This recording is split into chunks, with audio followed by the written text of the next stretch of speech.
Hello, everyone, and welcome to this week's episode of Coffee Talk. If you've just joined, Coffee Talks are the short in-between episodes where we read your user-submitted stories, hang out with friends, talk about witchy pop culture, or chat with you about what's going on in our personal practices. If you want to be featured on Coffee Talk, email us at submissions@coffeeandcauldrons.com, or you can send us your submissions on our website, coffeeandcauldrons.com. You can also send us your tips, your ghost stories, or any kind of funny story you think the community would love to hear. Be sure to let us know if we can share your name or if you'd prefer to be anonymous. Your social media usernames are also a great way to get credit. So we have a class, a very exciting class. I do want to mention the class before because we're going to have Hannah Hawthorne on our Discord giving a class on astrology 101. Yeah, it's an intro to astrology class. I'm really excited about it.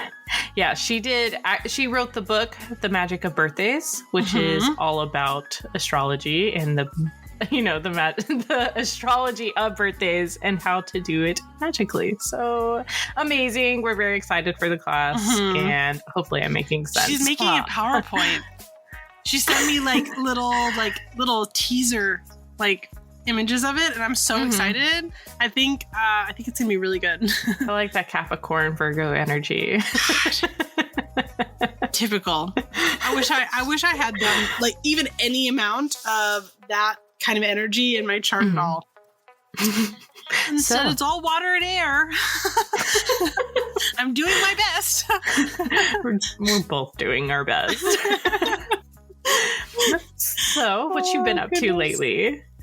I've actually been super busy in a good way. Busy in a good way. Good way. We like busy in a good way. I added a new offering option on my website for tarot readings to do them as a text service. So it's kind of more it's for people who really like the video chat option as a theory, but they have social anxiety, they don't want to be on camera, or let's say they're working and they want to be able to talk in the daytime and they just can't schedule that FaceTime kind of chat. It's that essentially. And I've been loving it because it's just like my day job. And so it's something that I'm really used to, and not that I'm not used to the other, type of tarot reading, but I really prefer this format. I don't have to brush my hair. Honestly, as a reader and as someone who likes to get their cards read, I prefer that method. So. I love it. And because the thing is that I have tarot cards everywhere. I got them in my purse. There's one in my car. I have one in the kitchen. I have one at my desk. I have tarot cards everywhere. So if I get in, as long as I'm next to my cards, right? I can answer the question right away. If not, I can be within tarot cards in 30 minutes or something. And then I can answer their questions. And I like it. I like that format a lot. I felt really personally attacked by you saying all the places you have tarot cards because as you were listing them. One deck. So when I say that I have the cards in all those spaces, it's not that I have too many decks. It's not that at all. It's that I'm a witch. So the cards just magic themselves into another room. Or you just use the tarot decks in your mind's eye. Yeah. You know what's even worse about it is that all those decks that I just listed that I have places are all different versions of the Rider-Waite-Smith. They aren't even fun decks. I hate that. I hate when a really cute new version of the Rider-Waite-Smith deck drops and I'm like, well, shit, I want that one too. Because it's still the same card. They just did something different with the colors or something. And I'm gotta have it. I gotta have it. Well, at my day job, it's such a fast-paced format that having a indie deck, a pip deck, anything like that, I literally don't have the time to be what does this card mean again? Because it's 3 rocks. And I have to be rocks are, they're, pentacles or whatever. You know what I mean? What Robin is describing is mom brain. Yes, we both have it. So I don't have the time, right? I don't have the time to sit and be like, what is rocks on this deck? Ooh, what is that? Or like even worse is, you know, the pip decks that just have the numbers?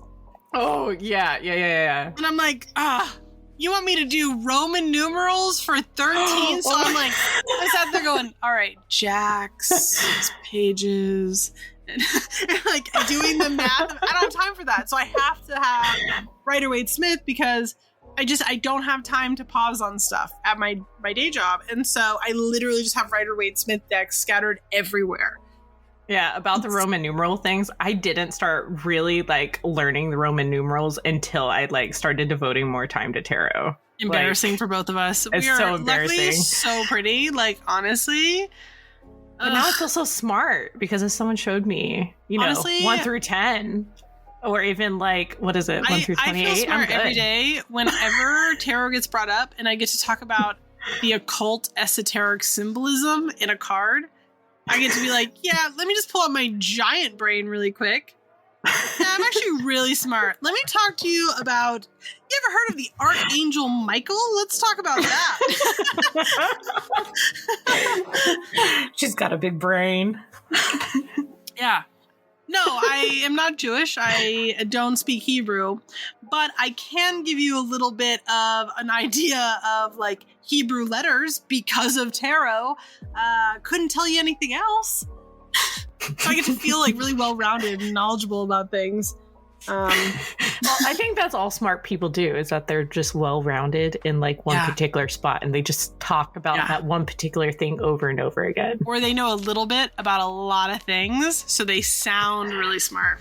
Actually, those are my favorite type of people because they like bring up the most random facts and it's like, wow, I'm never gonna forget that thing. Thank you. When I was a teenager, in the early days of the internet, there was a website called Cheeseburger. Oh my God. Remember that? I do. And every day they had a different random fact at the top of it. And I like absorbed so many like useless details because of Cheeseburger that I've just never forgotten. That is so funny how things like that work out. Yeah. Oh my goodness. What are, like, enough talking about me. What are you doing lately? So nothing really ghostly or anything has happened. And I just had my birthday and it was super amazing and just what I needed. And I don't know. I wish I could relive it all. Like, we even stayed at a hotel that had a rooftop bar and they had this one area that had like this gold sun that was on the ceiling that was like, it was an indoor outdoor space and it was just so beautiful and I felt so magical in that moment. Did you take a photo of it? I did. I took a video of it. I posted to Instagram. Send it to me. Immediately send it to me. But it was so pretty. It sounds pretty. I want to go back. But I have been reading a new book. Who's surprised? No one's surprised. I'm reading The House Witch that you recommended a couple episodes ago. Are you liking it? I really like it, yeah. It's so funny. I really like it. I really like it. I had to force myself to take a break between the second and third so I could read this one book. And it's Wayward. And it's about like 3 different generations of witches. And okay, if you are very sensitive to trauma, I would not read it, but it is very good. Like, I literally cannot put it down. Like, these women have such like a deep connection with nature that is so magical, and I love how the author describes it. And I'm like, I want that. Because it's kind of like that magical realism thing. There is a book that everybody is talking about right now called Song of Achilles. I just had to look it up to make sure that I didn't just make up the title in my head. And everybody's like crying and saying how it's like causing emotional damage. And that honestly makes me want to read it even more. I know. I used to not be that way. Like, reading like sad, like Wayward, I would have been like, I'm putting this down. This is horrible. Like, but now that I'm older, I'm like, yes, I want to cry. It's so fucked up. Like, I've seen like do you know of course you know Frankie of Chaotic Witch Aunt? Yeah.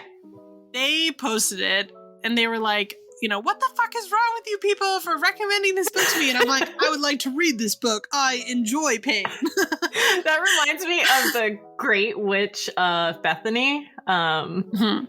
Like, I think I mentioned it maybe earlier this year. It sounds familiar, yeah. Yeah. But I swear I cried at least once every chapter. Oh my It gosh. was so good. Like, it is on my bookshelf that it's paperback, and it's full of it's all of my important books I have in hardback, but I'll keep it there on paperback. That's how much I love it. All my important books listen to you. You're so cute. Thanks. I just want to feel something when I read a book. Either I want to be laughing, I want to feel transported somewhere else, I want to be invested, crying. I need to feel something when I'm reading a book. And if I don't feel anything, I'm like, goodbye. I will never look at this book again. That's why I do Kindle Unlimited, because I just cannot be bothered to spend $25 on a book that I feel nothing by 50 pages in. And I'm just like, you know what? This is not for me.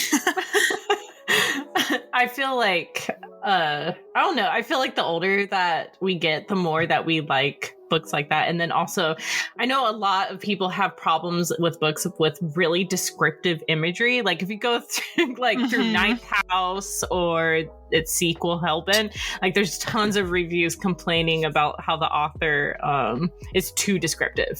And I'm like, really? I love that. I love picturing the place around me. And there are what is it?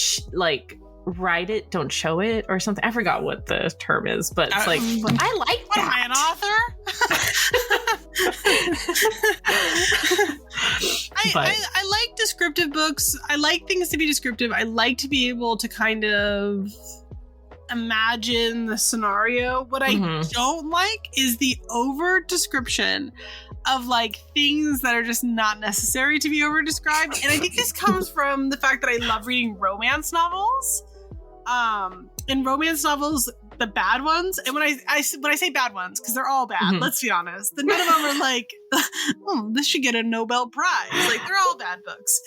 But the ones that are oh god, I shudder to even use this as an example. It's when they describe the genitals specifically. It'll be I am picturing a very specific example. Okay, I'm gonna say this right now. Trigger warning if you don't want to hear something gross about a penis. I'll wait. When it'll be the tip of his shaft had one single drop of pre-cum coming down it. She quivered in shakes. His veins rose from the... And I'm like, I didn't need to know that. No. I didn't need to know that at all. Why are you saying the latest Sarah J. Maas books? Because that's literally how it is. I just I love a good romance novel. Listen, I've read many a book that has a quivering member in it, okay? But there's a line in the descriptive detail where we're just maybe I didn't need to know that. Curious why you felt it had to be included. It's too much. It's too much. I don't want to picture that. I like the over detail though when we're talking about things like scenery or if we're describing how a person looks, because then I get this pure picture in my head and I feel like I can really take that with me through the book. You know what I mean? Exactly. I don't need to know about the drop of pre-cum. I just don't. Or how a lot of cis male people write women, her boobs heaved as they glistened in the sun. Her nipples pointed towards the sun. Bitch, whose nipples are pointing towards the sun? Maybe I'm just old now. I've seen a lot of boobs in my life. I went to art school. Whose nipples are pointing towards the sun? Even if you have perky boobs, they're pointing forward, not up. I just think a lot of authors like that think that they're wacky inflatable arm-in. They just go. I mean, maybe when we're 80, they might be that way, Bob. And we will own it, but Oh my goodness. Hey, CJ fucking Smith or whatever, like, weird pen name that you've got. That's not actually how women are built at all. Actually, have you ever, we're getting way off topic here, but that's fine. Have you ever listened to the podcast My Dad Wrote a Porno? No. First of all, you should. At least the first season. If you guys have never listened to My Dad Wrote a Porno, you need to listen to the first season. The premise is, guy about our age finds out that his dad wrote a series of erotic fictions under a pen name, and the podcast is him reading his dad's very bad erotic fictions, like, to the audience. And his two friends are there. They kind of like talk about it and have a little back and forth banter about the erotic fiction. He reads a chapter an episode, and there is a chapter where he says, mind you, the guy is Irish, right? Mm-hmm. Or he's English, but his dad's Irish, something like that. He, in one chapter, describes the woman's nipples as hard as rivets on the Titanic. And I know. And the guy, the narrator, whose dad it is, I think his name is Jamie. I could be wrong, but I think his name is Jamie.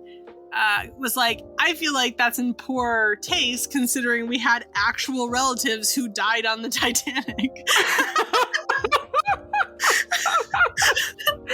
Oh no. And so honestly, it's one of the greatest podcasts I've ever listened to. It's so funny. I only made it to the end of the second season, I think.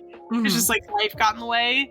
But it's one that my husband and I listened to in full because it's nothing but stuff like that. At one point he says that he grabs the woman's cervix. So I didn't know it was catchable. This girl, Alice, who is the friend, is like, does he know where the cervix is located? She's like, you need medical equipment to get up there. Oh no. Great podcast, 10 out of 10. I need to listen to it. You really do. You and your wife need to listen to it and then report back to me because you're going to love it. Like, you're going to love it. It's one of those things that anybody I know that I've recommended that podcast to has been like, I am so glad that I got this. Like, I'm so glad I listened to this. It's so funny. Because it is. It's really, really, it's uncomfortable though. I'm not going to pretend like it's not. Because it is an erotic fiction written by a man who seems as though he does not have 3 children. And that he maybe hasn't had sex ever. Oh no. Well, that sounds hilarious, and I definitely want to listen, so. It's so funny. Have you been digging into any magical books? Oh, sorry. What were you going to say? Yeah. We just finished on the Discord. We just finished Wild Witchcraft in the book club, and we're starting Weave the Liminal. Oh, that's such a good book. I've already read it before. Yeah, I've already read it before, but everybody was talking about it, and I was just like, let's just read it again. When I say again, I mean for me. Because I liked this book so much the first time that I'm actually so excited to read it again. It's been, because I read it when it first came out, which was like 2 years ago now, right? I think I was on maternity leave. Like, I'm pretty sure. I think I was rereading it and you were reading it, like we did at the same time.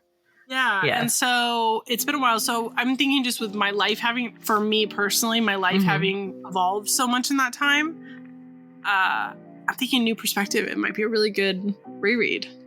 Yeah. I agree. It was such a good book the first time. I'm excited.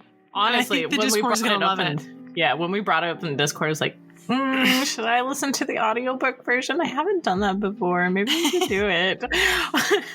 But I, like, as much as I love audiobooks, I can't do it for witchy books because I need it like in front of me and looking at it, especially if I'm enjoying it, because I want to take notes and I want to like highlight and do stuff. It depends on, for me, it really depends on the narrator. Troy Books, who did like Black Toad and what's the other one that they did that I read? I don't remember. Anyway, Troy Books does all the like traditional witchcraft books by like Gemma Gary and stuff. Oh yeah. Their narrator on Audible, at least, I cannot do it. Troy Books are great. Love them. I think Gemma Gary is a genius. I love those books so much. I think that their Audible reader does those books such a disservice because it is just like dry information coming at you where I'm like, it would actually be faster if I just read it myself. This is not a good time. Yeah, there are like tons of books like that where I'm like, this really shouldn't be on audiobook format. Like, or especially like correspondence. Well, correspondence books and stuff like that. It's just dry information where it's just like straight up information that's Basil, like you're good not for retain money, it. wealth, prosperity, luck. Don't you want to refer back? I mean, that's the whole like, point of correspondence books. It can be like you could do a correspondence book like do you remember Dexter's Laboratory? Yeah. Remember the omelette fromage episode? It'd be like that. You listen to it overnight and you're just like, remember everything? That would be amazing. Thanks. And then you can only speak in correspondences. Oh my god. Don't I Is that already? real? Is that I'm a just real kidding. thing? What, the subliminal messaging at night? Yeah, people do it to like quit smoking and stuff. Really? Yeah. I always just thought that was like a cartoon thing. No, my aunt did it, I believe. Yeah, I don't think it worked. But it is a thing. It's it real, is a thing, but not successful, guys. Do not try it. And I know actually, there's like YouTube videos where they have subliminal messaging under like white noise or something, and you listen to it at night, and it's like affirmations or like things that like, you know, to feel more confident or something, and like witches and people use it who need a little bit of oomph throughout their day. Yeah, I've never done it because I'm always scared that someone will have bad intentions and like they'll put like bad stuff in there. subliminal message me to like kill my family or something. Exactly. And then that's how the like, satanic panic started, guys. Or be like, go spend all your money on these new Nikes. Okay, bye. Yeah. That would be bad. Like, some reason I really want Nikes. I don't own any. I don't know. I just all I can there. think about is Nikes. Nike TNs. I just want to look like a rude man. But no, apparently therapists and psychologists use it, so. Really? I mean, I think then if that was the case, I'd be really leery to do one on like YouTube or something. I'd want to find like an author or something, you know what I mean? Like something that's been published and like vetted to some degree, so that way I'm not like. You know what it reminds me of? Josie and the Pussycats. Oh my god, why? Like, honestly, why is everything in this episode just us remembering things that happened when we were like 12? Because we're old. We're 30. This is what we do. We reminisce. You went to go see Hawthorne Heights, and now it's just like it's 2005 again. It is. I'm gonna dye my hair black and do a little like. No one looked like it was 2005 there. Oh my god. You're gonna be like, Robin, are you ready to record today? And I'd be like, you can't tell me what to do, Mom. Though I will say, the 30-something-year-olds like trying to crowd surf during Hawthorne Heights was very scary. And we should not be doing this at our age, especially when half of the audience is like little tiny ex-emo scene girls who cannot lift up a grown-ass man. Yeah. Yeah. It was so dangerous. Like, I literally had to look away like a bunch of times. That's scary. So dangerous. So dangerous. So the highlight of the night was someone scene dancing in the mosh pit. No, so good. They were doing the windmill arms. They did their best to do the high kick. That's amazing. It was a sight to behold. That's incredible in every way. I wish I had seen that. I'm really jealous. I used to go to emo night all the time when we still lived in San Francisco. It was so fun. So fun. It was so good. Now I'm old. I have a toddler and I have to get a babysitter to do things like anything. Don't worry. Eventually you'll be like me and you'll have an almost high schooler who is makes very me self-sufficient. sick to think about, by the way. Oh, it makes me sick to think about it too. They're I almost cannot in high believe. school. I think when we met, they were 6 or 7. Yeah. Fucking psychotic. It's horrible. Time passes by so fast when the you're kid older. I used to nanny, there's 2 kids I used to nanny. The older one is going to be 17 this year. Yeah. Oh, that's gross. He used to like come home from school and he'd be like, Wobbin, do you want to play spa today, Wobbin? And now he's like, well, actually, and like the thing is, I know he's joking, but it's still hate hearing it. He's like, Andrew Tate is the top G, and I'm just like, shut up. Shut up. I really like going over there though because I'm like his big sister, so like he'll like do little clapbacks at his parents who like can't think of anything to come back, and I'm just like, yeah, well, you're a virgin who can't drive. And he's just like, what? I'm like, yeah, I'm not your mom. I can say something like that. Emotional damage. Emotional damage. Absolutely obliterated him. So funny. Even his sister, who's like 5 years younger than him, will try to do that too. I'm like, hey, no, you can't say that. You're 12. I can say that because I am a hilarious adult. You cannot say that though. Mom will kill me. Goodness. But yeah. Oh my goodness. Hate time. Me too. Speaking of it, which I think it is time. Yeah, I think it is time. Yeah, so that being said, everyone, as we wrap up this episode, thank you very much for joining us this week for Coffee Talk. We hope to see you next time for our regular episode. You can check out our website for links to our submission forums or shoot us an email at submissions@coffeeandcauldrons.com to tell us any ghost stories, witchy stories, tips, or topics that you think the community would love to hear. And as always, if you enjoy Coffee and Cauldrons, please take a moment to review us on Apple Podcasts and on Spotify. Or if you want to support us directly, consider joining us on Patreon, where we share articles, special Part 2 exclusive episodes, have a Spell of the Month box, and a Discord full of fun events. So full of fun events and great people. So yeah. Yeah. Bye.